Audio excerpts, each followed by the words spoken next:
చూస్ country delight, live better. ఇప్పుడే country delight యాప్ని download చేసుకోండి.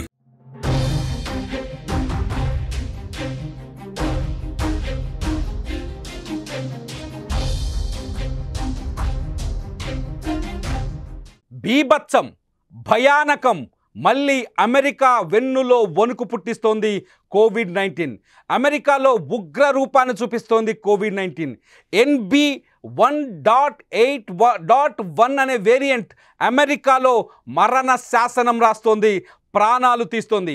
ఇప్పటికున్న సమాచారం ప్రకారం వారానికి 350 మంది అమెరికాలో కరోనా బారిన పడి ప్రాణాలు కోల్పోతున్నారు. ఈ సంఖ్య ఈ నెలలో 1500కు చేరుకునే అవకాశం చాలా స్పష్టంగా కనిపిస్తుంది. అమెరికాలో వ్యాక్సిన్ వేసుకున్న వాళ్ళ సంఖ్య చాలా తక్కువగా ఉండటంతో ఎక్కువగా వృద్ధులు, పిల్లలు వ్యాక్సిన్ తీసుకొని వాళ్ళు ఈ NB1.8.1 బారిన పడుతున్నారు. కొత్త కరోనా వైరస్ బారిన పడి ప్రాణాలు కోల్పోతున్నారు. ఇటు పాజిటివ్ కేసుల సంఖ్య కూడా వేలల్లో కనిపిస్తుంది అమెరికాలో. ప్రస్తుతం అమెరికా మళ్ళీ కరోనా పేరు చెబితే వణికిపోయే పరిస్థితి కనిపిస్తుంది. అమెరికాలోని కాలిఫోర్నియా, వాషింగ్టన్, అట్లాగే Virginia, New York, Ohio, Hawaii, Rhode Island ఏరియాలో కరోనా రూపం చాలా భయంకరంగా కనిపిస్తుంది. ఇక్కడ మరణ మృదంగాన్ని మోగిస్తోంది కరోనాను చూసి వణికిపోతుంది. ప్రపంచవ్యాప్తంగా కరోనా వేగంగా విస్తరిస్తోంది. మళ్ళీ కరోనా వేవ్ చాలా స్పష్టంగా కనిపిస్తోంది. ఇప్పటికే WHO చాలా స్పష్టంగా ఆదేశాలు జారీ చేస్తుంది. కరోనాని కట్టడి చేయాలి అంటే ఎవరికి వాళ్ళు సొంతంగా పరిశుభ్రతను పాటించాల్సిన అవసరం ఉందని. ఇటు ఇండియాలో కూడా కరోనా విజృంభిస్తోంది. ఇప్పటి వరకు 1010 కేసులు నమోదైనట్టుగా తెలుస్తోంది. 4 మరణాలు నమోదయ్యాయి. కేరళలో అత్యధికంగా 400కు పైన 430కి పైగా కేసులు నమోదయ్యాయి. మహారాష్ట్రలో 209 కేసులు, ఢిల్లీలో 104 కేసులు.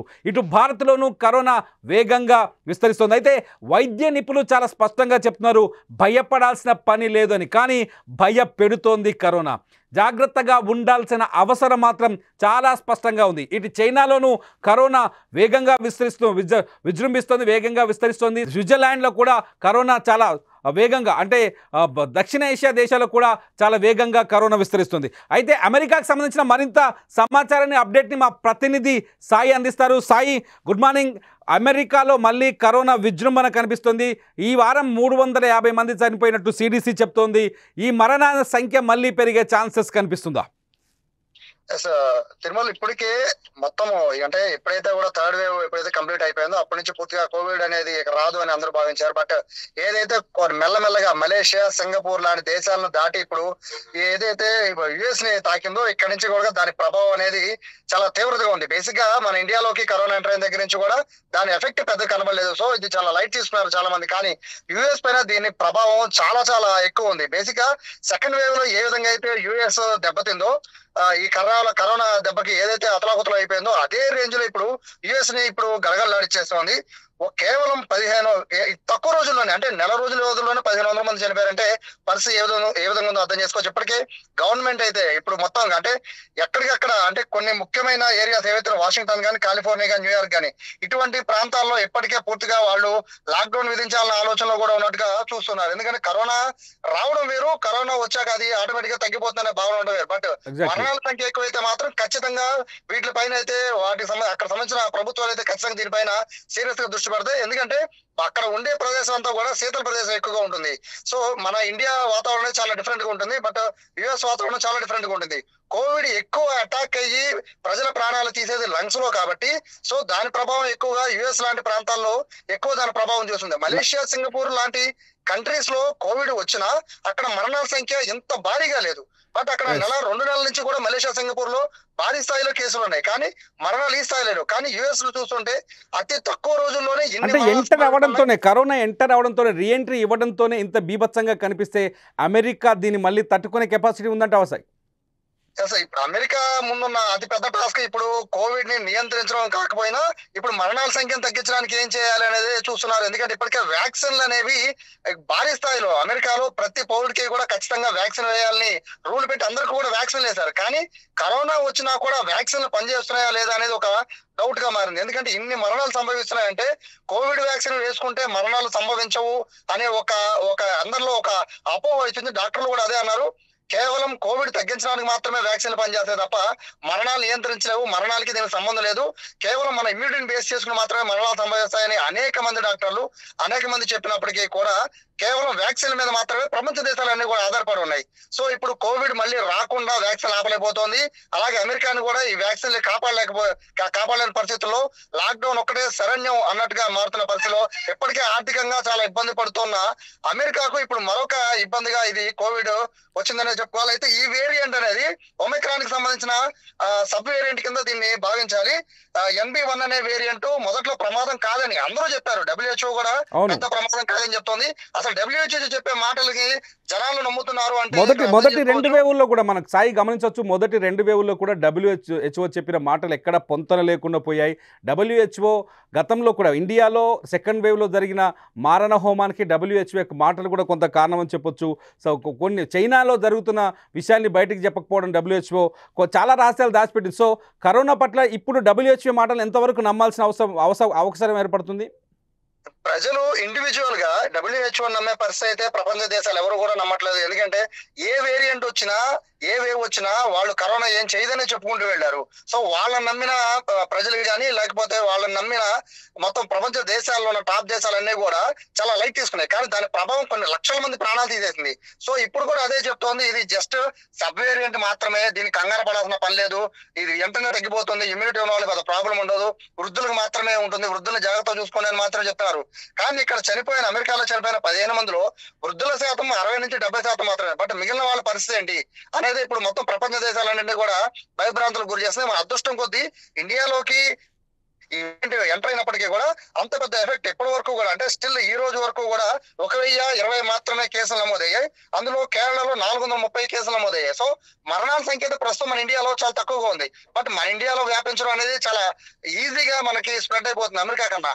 బట్ ఇక్కడ చూసుకుంటే మరణాలు తక్కువ ఉన్నాయి. సో WHO చెప్పే దాని ప్రకారం చూసుకుంటే ఈ వేరియంట్ అంత పవర్ఫుల్ లా కాదా, ఒమిక్రాన్ లాగా ఇది మొత్తము ప్రాణాలు తీసేస్తుందా, లేదా కేవలం కోవిడ్ వచ్చి అంటే కోవిడ్ లాగా ఎక్కువ స్ప్రెడ్ అయిపోయి అదే కనుమరుగైపోతుంది అనేది అయితే మొత్తం అందరూ కూడా ప్రతి ల్యాబ్ లో కూడా అందరూ కూడా ఇప్పుడు దీని గురించి చర్చించుకున్నారు. ఎందుకంటే దీనికి సంబంధించి ఈ వేరియంట్ కి సంబంధించిన మళ్ళీ మెడిసిన్ కానీ లేకపోతే దీనికి సంబంధించి మళ్ళీ కొత్త వ్యాక్సిన్లు కానీ ఇవన్నీ కనిపెట్టాల్సిన పరిస్థితి ఉంటుందా అనే దానిపైన కూడా ఇది ఇప్పుడు అతిపెద్ద ప్రశ్న. ఎందుకంటే గతంలో వ్యాక్సిన్ వేసుకున్న వాళ్ళకి కూడా మళ్ళీ కరోనా సోకడం, కరోనాతో మళ్ళీ మరణాల సంఖ్య పెరగడం చూస్తుంటే పాత వ్యాక్సిన్లు ఎంతవరకు పనిచేస్తున్నాయి కూడా అతిపెద్ద ప్రశ్నగా మారుతుంది అనుకోవచ్చా? వ్యాక్సిన్లు అయితే ఒక విధంగా దందానే చెప్పుకోవచ్చు. వ్యాక్సిన్ అక్కర్లేకపోయినా 2 డోసులు 3 డోసులని బలవంతంగా ఇచ్చారు. ఇప్పుడు మళ్ళీ కొత్తగా వ్యాక్సిన్లు వేయించుకోమని చెప్తున్నారు. అమెరికన్స్ తీసుకునే హెల్త్ కేర్ ఎంటైర్ వరల్డ్ లో ఎవరు తీసుకోరు. అంత హెల్త్ కేర్ తీసుకునే అమెరికన్స్ కే ఈ విధంగా అటాక్ చేస్తుంది అంటే ప్రపంచ దేశాలను ఓడించాడు పెద్ద మ్యాటరే కాదు. బట్ ఇక్కడ ఒకటి చెప్తారు, WHO వాళ్ళు చెప్తున్న మాటల్లో అమెరికాలో ఉండే వాతావరణ పరిస్థితులకి కోవిడ్ లాంటిది ఏదైతే లంగ్స్ కి ఎఫెక్ట్ చేసేది ఏదైతే ఉంటుందో అటువంటి ఏ ఫ్లూ వచ్చినా కూడా ఖచ్చితంగా శీతల ప్రదేశంలో ఉండే వాళ్ళు, అటువంటి వాతావరణం ఉండే వాళ్ళు ఎక్కువ ఎఫెక్ట్ అవుతారన్నారు. బట్ మలేషియా, సింగపూర్ ఇటువంటి దేశాల్లో మిక్స్డ్ వెదర్ ఉంటుంది. బట్ అటువంటి ప్రదేశాల్లో కూడా భారీ కేసులు ఎందుకు నమోదవుతున్నాయి అనేది ఇప్పుడు WHO దీనికి ఏం సమాధానం చెప్తుందో చూడాలి. ఫైనల్ గా అయితే ఇండియాలో ఇటువంటి సేమ్ వేరియంట్ ఇండియాలో అటాక్ చేసినప్పటికీ మన ఇండియన్స్ అయితే దాని ఇమ్యూనిటీని మనకు ఆల్రెడీ ఉన్న మన వాతావరణం చేంజెస్ బేస్ చేసుకుని ప్రస్తుతానికి అయితే మనకు సమ్మర్ వెళ్ళిపోయి ఇప్పుడు మళ్ళీ మనకి మాన్సూన్ వస్తుంది కాబట్టి ప్రస్తుతానికి అయితే ఈ వాతావరణానికి మనం తట్టుకుని నిలబడగలుగుతున్నాం. ఈ వేరియంట్ అయితే మనం తట్టుకుంటున్నాం ఉన్నారు. కానీ మరణాల సంఖ్య అయితే అంటే బేసిక్ ఇప్పుడు మనం 2 విషయాలు ఆలోచించాలి. అమెరికాలో ఇదే ఒమిక్రాన్ వచ్చినప్పుడు భారీగా ప్రాణ నష్టం జరిగింది, ఇండియాలో కూడా భారీగానే ప్రాణ నష్టం జరిగింది. బట్ ఇదే ఒమిక్రాన్ సంబంధించిన సబ్ వేరియంట్ అని చెప్తున్న దీనికి అమెరికాలో భారీగా ప్రాణ నష్టం జరుగుతుంది. బట్ ఇండియాలో అయితే పెద్దగా ప్రాణ నష్టం లేదు. సో దీన్ని బేస్ చేసుకుని అక్కడ వ్యాక్సిన్లు పనిచేస్తాయా లేదా అక్కడ ఉన్న ఏదైతే వృద్ధుల్ని అటాక్ చేస్తుందా లేదా అంటే ఒక్కొక్క వేరియంట్ ఒక్కొక్క విధంగా అప్పుడు స్పందించిన పరిస్థితి ఒక్కొక్కళ్ళ ప్రాణాలు తీసేసింది. సో చిన్నపిల్లల జోలికి ఇంతవరకు ఏది కూడా కరోనా చిన్నపిల్లలు ఎవరిని కూడా పెద్దగా ప్రభావం చూపించలేదు. సో ఈ వేరియంట్ ఓన్లీ వృద్ధులపైన ప్రభావం చూపిస్తుందా లేదా ఓన్లీ అంటే అనారోగ్యంతో ఇమ్యూనిటీ తక్కువ ఉన్న వాళ్ళని ప్రభావం చూపిస్తుందా లేదా వాళ్ళు వీళ్ళని చూడకుండా ఏదైతే ఒమిక్రాన్ ఫస్ట్ సెకండ్ వేవ్ లో ఏ విధంగా ప్రభావం చూపించిందో కరోనా అదే విధంగా చూపిస్తుంది. ఈ 2 అంశాలు మాత్రమే ప్రజలు మాట్లాడుకుంటున్నారు. కరోనాకైతే ప్రజలైతే పూర్తిగా అలవాటు పడిపోయిన పరిస్థితి. ఇంత పెద్ద కరోనా వచ్చినా కూడా ముఖ్యంగా మన ఇండియాలో ఎవరు మాస్కులు కూడా పెట్టుకోవట్లేదు. సో ఈ రేంజ్ లో మనం కరోనాకి అలవాటు పడిపోయాం కాబట్టి మరణాల సంఖ్య లేదు అంటే మాత్రం మన కరోనాతో కలిసి మనం ముందుకు వెళ్ళిపోవాల్సిన పరిస్థితి ఉంటుంది. లేదు మరణాల సంఖ్య పెరిగితే మాత్రం మన దేశంలో కూడా ఖచ్చితంగా ఇబ్బందులు వచ్చే పరిస్థితి. అమెరికాలో పరిస్థితి అయితే చాలా దీనంగా ఉంది. ఖచ్చితంగా లాక్డౌన్, మరింత మరణాలు పెరిగితే మాత్రం అమెరికాలో లాక్డౌన్ తప్పదు అనేది కొన్ని నేషనల్ మీడియాస్ కూడా దీనికి సంబంధించి ప్రత్యేక కథనాలు కూడా వేస్తున్నాయి. Right thank you Sai. ఇది మొత్తానికి అమెరికాలో కరోనా విజృంభిస్తోంది. మరణాల సంఖ్య 1500కు చేరే అవకాశం ఉన్నట్టుగా చాలా స్పష్టంగా కనిపిస్తుంది. భారత్లో కూడా కరోనా వేగంగా వ్యాప్తి చెందుతుంది. లాస్ట్ వీక్ డేటా ప్రకారం ఇప్పటివరకు 1009 కేసులు నమోదయ్యాయి. అందులో కేరళలో చాలా వేగంగా ఉంది. గతంలో కూడా మొదటి 2 వేవుల్లో కూడా కేరళ చాలా తీవ్రంగా దెబ్బతిన్నది కరోనా వల్ల. 3వ వేవ్, ఇది ఒక రకంగా 3వ వేవ్ అనుకుంటే కేరళలో 430 కేసులు నమోదయ్యాయి. ఇది వర్షాకాలం, చిత్తడి నేలలో వచ్చే ప్రయత్నం. అట్లాగే బ్యాక్టీరియా పెరిగే పరిస్థితి ఉంటుంది, బ్యాడ్ బ్యాక్టీరియా పెరిగే పరిస్థితి ఉంటుంది, పరిసరాల పరిశుభ్రత కూడా కంట్రోల్ చేయలేని పరిస్థితి ఉంది. ఇటువంటి పరిస్థితుల్లో కరోనా వస్తే ఖచ్చితంగా అందరూ భయపడాల్సిన అవసరం ఉంది. ఇటు మహారాష్ట్రలో కూడా కరోనా వేగంగా వ్యాప్తి చెందుతోంది. తెలుగు రాష్ట్రాల్లో కూడా సంఖ్య ఇంకా 10కి లోపే, 2 తెలుగు రాష్ట్రాల్లో కలిపితే 10కి లోపే కరోనా పాజిటివ్ కేసుల సంఖ్య కనిపిస్తోంది. కరోనా పట్ల జాగ్రత్తగా ఉండాల్సిన అవసరం అయితే ఉంది. ఏదైతే అమెరికాలో మరణాలకు కారణమవుతున్న NB1.8.1 వైరస్ వేరియంట్, ఇది ఒమిక్రాన్ నుంచి వచ్చింది వేరియంట్. ఈ వేరియంట్ ఇండియాలో కూడా ఉంది. ఇండియాలో మొత్తం ఇప్పటికున్న సమాచారం ప్రకారం VN.1 ఒక వేరియంట్ ఉంది, అట్లాగే NB1.8.1 ఒక వేరియంట్ ఉంది, అట్లాగే LF7 ఈ 3 వేరియంట్లు ఇండియాలో విజృంభిస్తున్నాయి ఇప్పటికున్న సమాచారం ప్రకారం. భారత్లో కరోనా వ్యాప్తికి అవకాశాలు కూడా చాలా ఎక్కువగా ఉంటాయి. ఎందుకంటే ప్రజలంతా కరోనాని దాదాపు మరిచిపోయిన పరిస్థితుల్లో మళ్ళీ కరోనా విజృంభించడం నిజంగానే అందరికీ భయాందోళన కలిగిస్తుంది. అమెరికా సిచ్యువేషన్ చూస్తుంటే ఇంతకుముందు సాయి చెప్పినట్టు థాయిలాండ్ కావచ్చు, లేకపోతే మలేషియా కావచ్చు, సింగపూర్లో కావచ్చు, అక్కడ ఇమ్యూనిటీ సిస్టమ్ వేరు, అక్కడ ఇమ్యూనిటీ పవర్ వేరు. అక్కడ మరణాల సంఖ్య, ఒకవేళ వైరస్ చాలా వేగంగా విస్తరించినప్పటికీ అక్కడ మరణాల సంఖ్య చాలా తక్కువగా కనిపించింది. కానీ అమెరికాలోకి రీఎంట్రీ ఇవ్వడంతోనే ఒక్కసారిగా మరణాల సంఖ్య పెరుగుతోంది. ఆ centre for disease control and prediction వీళ్ళు CDC, అమెరికా CDC చాలా స్పష్టంగా చెప్తుంది ఇప్పటికైతే 350 మంది చనిపోయారు.